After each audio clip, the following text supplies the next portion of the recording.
After having his win streak in the Xfinity Series at road courses snapped yesterday, it looked like Shane Van Gisbergen was going to redeem himself and win the Cup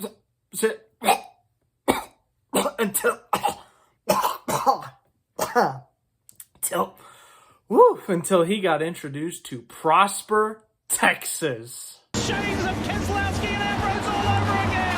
Buescher gets on the inside of SVG and says, "You pushed me around the wheel. I'm going to get it back." To all the Shane Van Gisbergen fans, he did admit that it was driver error. He messed up in the bus stop. But oh my goodness, it's one of those classic Watkins Glen finishes. Lee Diffie referenced it in his call at the end there. Shane Van Gisbergen, a supercars driver just like Marcos Ambrose 12 years ago. Chris Buescher in a car driven or owned by Brad Keselowski, who of course had that spectacular battle. Well, they were battling for the win at the end of this race at Watkins Glen. The focus has been on the playoffs, the playoff drivers, and oh my Lord, we have a lot to talk about there. At least 12 of the playoff drivers had some sort of issue today, whether it was a penalty, a wreck, a spin, a poorly timed caution. We'll get to it later. But this battle for the win, we had shades of Keselowski Ambrose with the new Keselowski Ambrose. Buescher, the car owned by Keselowski. Van Gisbergen, mentored by Ambrose and also, raced in Australian supercars. Well, I was fully prepared to tweet out using lessons learned from Austin Hill, because on that restart with 2 laps to go, Shane Van Gisbergen used some lessons that he got earlier in the year at COTA from Austin Hill, and he gave Chris Buescher just a little bit of a bump heading into turn 1. It was a little bit more than a little bit, but enough of a bump to move Chris Buescher up the track and take the lead, and I thought he was going to run away with it. Shane Van Gisbergen's car today was arguably the best car, but with all the altering strategy, with how difficult it was to pass, we never really got to see a guy run away from the field. Ross Chastain led the majority of this race, but the whole time he had Shane Van Gisbergen right on him, which is why I'm saying I think SVG had the best car, but once again, it was hard to tell. But SVG got that clean air, but he had to survive 1 7/8 of a lap. And Chris Buescher stayed right there. As I said, I thought SVG would run away, but he couldn't. Buescher was just staying right within distance that Shane kind of had to check his mirrors a little bit. Had to make sure, hey, he could still send it. I gave him a bump there. He kind of owes me one. So I got to watch myself. And going into the bus stop chicane on the final lap, Shane Van Gisbergen clipped the wall by that much, which sent him a little bit wide in the bus stop, allowing Chris Buescher to get right up on his bumper. And of course, Buescher got bumped, so he's going to bump Shane Van Gisbergen back. Chris Buescher takes the lead, and he ends up winning. Shane Van Gisbergen tried to get something up for the last corner, but he about wrecked himself doing it, but he ultimately survives to finish second. But what a finish at Watkins Glen. We'll talk about all the stupidity and the chaos of the other stuff. I want to focus on this finish first. The big thing, one of the big things we talked about entering this weekend, the tire fall off and the changes at Watkins Glen. The runoff areas at turns 1, turns 6, and turns 5, so out of the carousel, and the left-hander at the end of the straightaway at the end of the carousel, and then obviously turn 1, you guys all know that. They added rumble strips and in the runoff area, that's what it's called. Usually that area is just normal pavement. Drivers can go as wide as they want to make up time, but I guess NASCAR didn't like them running wide, so they added some rumble strips to kind of make it more difficult to drive through there, force the drivers to take a tighter line through the turns. They left about 1 car's width off the racetrack to go on beyond the curb. But another big change was the chicane. The bus stop chicane, those curbs entering the corner, that's about the fastest area that you're going. But when those drivers hit that curb, it was such a violent hit when they would catch air and bounce back down that the vertical G's, it would give them headaches. It would give them, head problems. And so they did some studies. They used mouthpieces to study the amount of G's that the drivers were getting. And NASCAR ultimately decided to get rid of the giant curb at the entrance to that chicane and put smaller curbs. So drivers were able to take it a little bit faster, but they were able to cut the corner more because they didn't have to use that curb as harshly. And because of that, they got inches from the wall all day long. And unfortunately for Shane Van Gisbergen, he got too close and just clipped that wall. And that was all Chris Buescher needed. Chris Buescher, who just missed the playoffs by 20 or so points. There were just a couple too many winners for Buescher to make the playoffs. He's shown winning speed at Kansas. He showed it at Darlington, but losing the closest finish in NASCAR history and getting walled by Tyler Reddick prevented him from making the playoffs. Technically prevented him from making the round of 12. But today, Chris Buescher was able to take advantage of Shane Van Gisbergen, a world-class driver who is known for his road course racing. He was able to force him into a mistake, and he was able to get a little bit of payback and take that win. The first of the season for Buescher, the first trophy coming back to Prosper, Texas. For those of you in Australia and New Zealand watching, Prosper, Texas is about 30 minutes from where I live. I'm not from there, but it's 30 minutes from where I live. I know where it is. I've played basketball tournaments there in high school. So, yeah, I think it's really cool that we got a driver around here or a driver around here that's in NASCAR. So live long and prosper, Texas, however that saying goes. But the NASCAR playoffs were also happening. We had a non-playoff driver win the second race of the playoffs. Remember back in 2022, it took like 5 races for a playoff driver to win.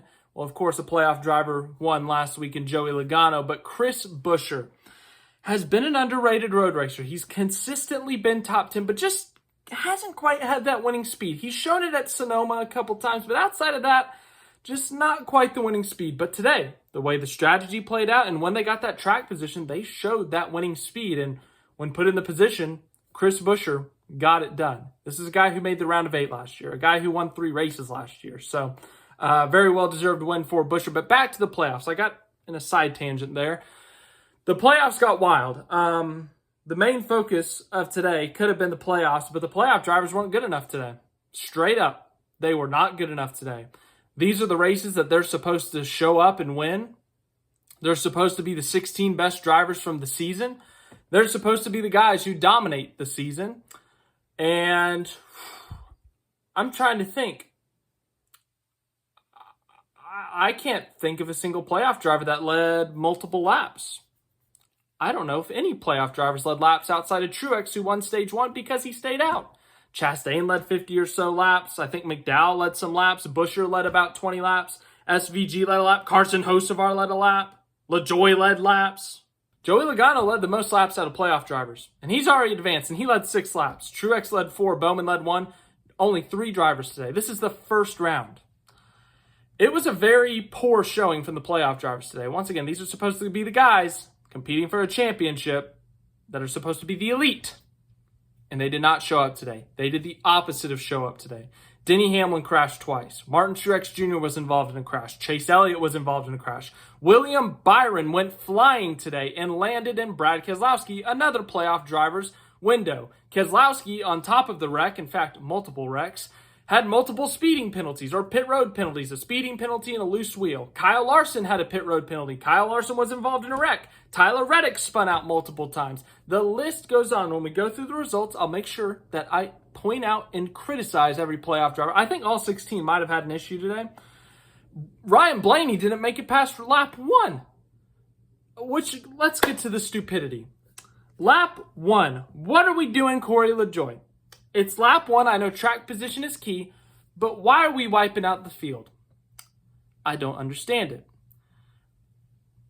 Then again, I don't drive the car, so I don't know what I'm talking about. Then we get to the end of this race. Harrison Burton, another playoff driver, blows a tire, and he's shredding tire parts all over the place. And, I mean, not much he can do about it when the tire goes shredding. I mean, he could theoretically stop, but that would ruin his race and his playoffs, so he's kind of got to keep going to give himself a shot. And that leads to the next 2 overtimes, or the next 2 restarts. We did 1 regulation, 1 overtime.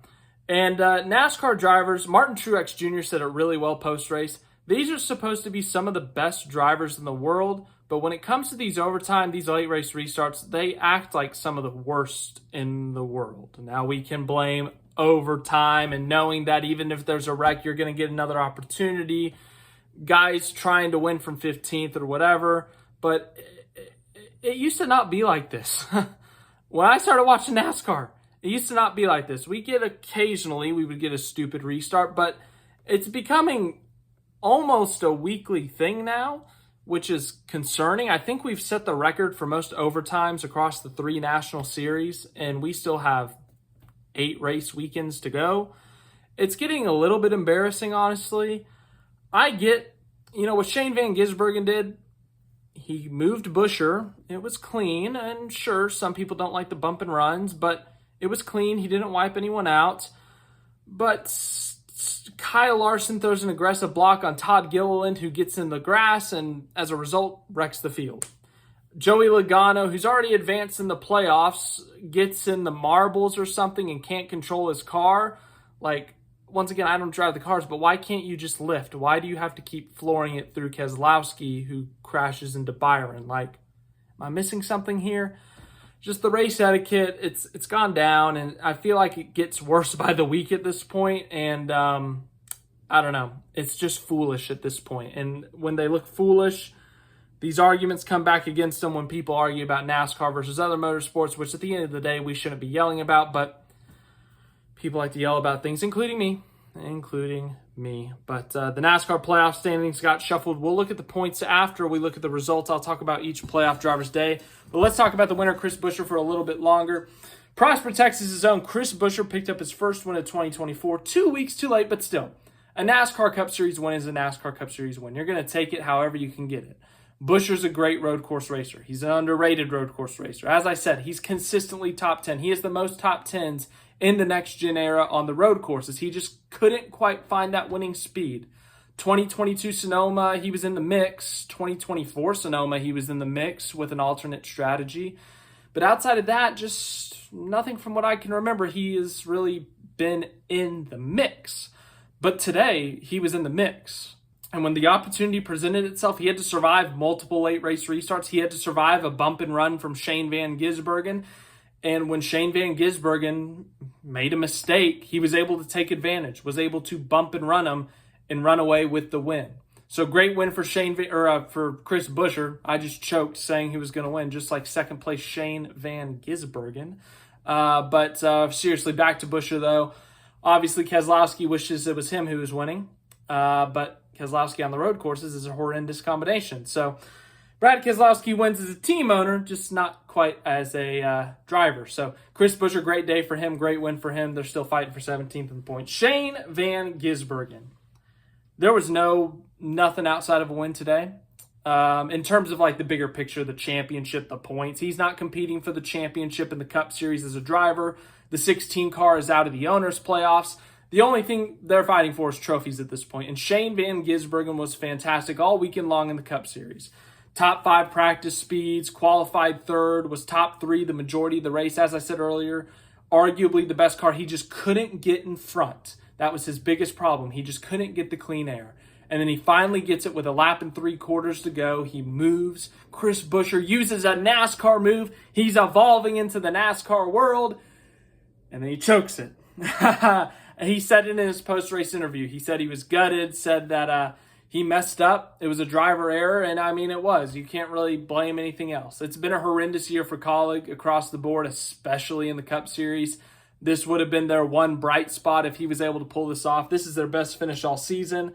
But ultimately, second place, it's a great result for SVG. Don't get me wrong. It's his best Cup result of the season so far. He was extremely competitive. This is why Trackhouse promoted him to Cup next year, because they know he's going to be a massive threat on these road courses. And he proved them right today in an inferior Kaulig car. He had a shot at the win today. And ultimately, he choked it at the end of the day. But second place, it's a great result. But as I said, they're fighting for trophies at this point of the season. It's going to sting a little bit for Shane Van Gisbergen and that Kaulig team. Third place, Carson Hocevar. What a run. They got on the right strategy. We're on the outside of the front row on those last 3 or 4 restarts. And Carson Hocevar had a shot at the win today. That's how wild. Let me tell you. If someone predicted this top 10 tell me the lottery numbers. Like, you will never predict this top 10. I mean, I'm showing you the top 7 right now, but no one before today would have predicted this top 10 in this order, or really in any order with any of these guys. Carson Hocevar, great day by him. Ross Chastain led 51 laps on the day. Arguably the best car. As I said, led the most laps, won a stage in this thing. Played the strategy right even when the cautions didn't fall their way. Put himself in position, one of his best runs all year. Unfortunately, his pole conversion percentage goes down to 50% from 100%. But once again, a really good run, but unfortunately just not a win. They're out of the playoffs too. Just like these top 3, points means something technically, but trophies is what they're after. And ultimately, Chastain fell short of the trophy. 5th place, Zane Smith. What a second half of the season this team's having. Multiple top 5s now, running well more consistently, top 20s, top 15s, a top 5 at a road course, held his own. What a day for Spire. All 3 of them in the top 10, 2 in the top 5 for the first time ever. What a day by Spire Motorsports. What a day for Zane Smith. Chase Briscoe in 6th desperately needed this. He was minus 20 on the cutoff line entering today. I think he leaves plus 6. Scored stage points on the day. Was up there when it mattered there at the end. Avoided the chaos of the restarts. Top 10. Fantastic. We'll talk more about him when we talk about the points. Michael McDowell, 7th in the top 10 all day long. 8th place, Corey LaJoie. Great day for him. Was in the top 5, top 10 most of the day. As I said, great day for Spire. But he did trigger that lap 1 crash. So that was fun. 9th place, Ryan Preece. Great day for him. 10th place, Austin Cindric. Somehow, some way, I think is the 2 seed right now in the playoffs, which is wild. 11th place, Noah Gragson. 12th place, Kyle Larson. Larson had a penalty and was involved in a wreck. So Cindric so far, I think, is the only one who is not involved in it. Maybe Briscoe. So that's 2. We've got 2 playoff guys who weren't involved in stuff today. 2. And I might have missed something. So let me know if Briscoe and Cindric were in something in the comments. But Larson, I know that he was in an incident. I know that he had a penalty. 13th, Daniel Suarez spun out and got stuck in the gravel, was able to rally for 13th. Christopher Bell got dumped by Austin Dillon while trying to go onto pit road, so that's another playoff driver with issues. Joey Logano's advanced, so he was technically involved in a wreck, but he doesn't count. He's advanced. Todd Gilliland, Bubba Wallace, Alex Bowman. I think he had a penalty. I think. Maybe not. I don't know. Chase Elliott was involved in a wreck, finished 19th. Martin Truex Jr. was involved in a wreck, but he did win a stage. Got some stage points, but still below the cutoff line. 21st, Nemechek. 22nd, Ty Gibbs. I think he was involved in a wreck. I think he also had a penalty. Sounds about right. 23rd, Denny Hamlin. Wrecked like 3 times today. Had a couple of penalties on top of it, and somehow finished 23rd. I'm literally scratching my head on that one. How did they finish 23rd? That car was beat to hell. Good for them, I guess. I just assumed he was going to finish like 34th. All right. Harrison Burton had a tire go down and was the cause of the caution before the chaos. Josh Berry. Brad Keselowski was involved in multiple crashes, had multiple penalties. Tyler Reddick spun out multiple times. One of the best road course racers that we have and was irrelevant today. Don't know what to tell you there. Austin Dillon, Justin Haley, Kyle Busch got dumped on lap 1. That ruined his day. Hemrick 31st. He did score a stage point. Daniel Hemrick, good for him. Juan Pablo Montoya. Let's talk about something positive here. Juan Pablo Montoya is back in a NASCAR stock car for the first time since 2014. Great to see him back. He was in the top 10 at one point. Really fun to see him competitive when he got up there, but gotta be honest, don't know what happened to him there at the end. But once again, good for him. Good for Juan Pablo Montoya. Love to see him back at the racetrack. World-class driver in his elder years now. I think he's only like 48. So, he's elder for a race car driver. You get my point. But Juan Pablo Montoya, difficult day, but it was fun to see him competitive. It's fun to see him in the top 10 there for a bit, but ultimately a 32nd. We'll talk about him more tomorrow on the Monday after. I want to talk about him more. Eric Jones, William Byron went flying today. Him and Chase Elliott and a few other guys decided to pit before the first restart before overtime, and Byron back in the pack just got wrecked. He went flying. Could have been worse. Thankfully, he's okay. Kaz Grala got dumped by Daniel Hemrick. AJ Allmendinger had a transaxle transmission issue like lap 5 of this race after the caution on lap 1. Ricky Stenhouse Jr. out, Ryan Blaney out. He just got obliterated, and he was so mad after the race. He was talking about he thought that you could be towed to your pit stall to fix things, but apparently not. And the DVP policy says that if you get towed, technically you're out of the race. If you put your window net down, you're out of the race. But he made a good point that we've seen guys spin out and have flat tires and they get towed back to their pit stall and they can fix everything. So what's the difference? He kind of made a point there. DVP policy, I have mixed feelings on it. But let's look at these wacky playoff standings. So Joey Logano's through. We already knew that. We'll do a more thorough bubble breakdown tomorrow on the Monday after. But Christopher Bell plus 46, Austin Cindric plus 43, Alex Bowman plus 41, Daniel Suarez plus 36, Tyler Reddick plus 30, Chase Elliott plus 30, Ryan Blaney plus 29, Kyle Larson plus 26, William Byron plus 25. Then it gets tighter around the 11th spot. Chase Briscoe and Ty Gibbs both plus 6, Denny Hamlin minus 6, Brad Keselowski minus 12, Martin Truex Jr., his final playoffs, minus 14, and Harrison Burton minus 20. We got 3 Cup Series champions in the elimination zone, and Harrison Burton. So what a wild day at Watkins Glen. The tire fall-off did not meet up to the expectation. It took about 30 laps for it to really show, I felt like. But we did see once, there was a 20-25 lap difference, we saw it kind of kick in, but I thought it was going to be a little bit more extreme. Maybe I shouldn't have gotten my expectations so high. Maybe we'll see the extreme tire wear next week at Bristol. Bristol next weekend, the elimination race. It's going to be a stressful weekend for everyone not named Joey Logano. Ironically, even Christopher Bell and Austin Cindric up there in the 40s. You are not safe. I mean, you're pretty safe, but you're not safe. Anyways, tomorrow, the Monday after, we'll do a more thorough bubble breakdown. We'll talk about the final Xfinity Series race before their playoffs start and anything else that needs to be talked about. But thank you for watching this video. Hope you enjoyed it. Chaotic race. It was better than last year's, that's for sure. But Shane Van Gisbergen chokes when he learned about Prosper, Texas. Chris Buescher picks up his first win of the season. I think that's winner number 16 on the year, I want to say. So another new winner, but the playoffs have already started. But great day for Chris Buescher, great day for RFK, unless you're driver Brad Keselowski. So thanks again for watching. I'll see you guys tomorrow.